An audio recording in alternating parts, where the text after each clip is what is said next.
Hello，大家好，我係 2base 嘅阿彤。今日我哋就係會嚟整雲石嘅爆漿蛋糕。其實呢一款蛋糕咧就係某一個廣場嘅其中一個鋪頭嘅出品啦。我見到之後覺得好中意啦，亦都好想試下整嘅。本身佢哋嘅做法咧就係上面會淋一層雲石嘅棉花糖啦，下邊咧就係有個戚風蛋糕，中間再有個流心餡咁樣啦。我自己整咧我就怕最面頭嗰層棉花糖咧會太多會太甜啊，所以我就將佢改其他做法嘅。我哋就快啲開始啦，去片。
個蛋糕我就搬咗去第二碟度，因為啱啱嗰個情況呢，又淋個 cream 落去，開始已經太混亂啦，所以我就將佢搬咗嚟呢個碟度安全啲啦。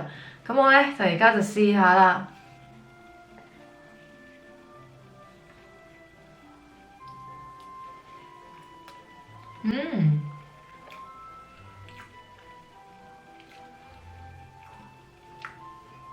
咁食落去第一個感覺呢，就係好濕潤啦，除咗本身嗰個蛋糕係好濕潤好 soft 之外呢，係連啲醬啊，即係連個 cream 啦都係好軟腍腍、好濕潤嘅感覺嘅。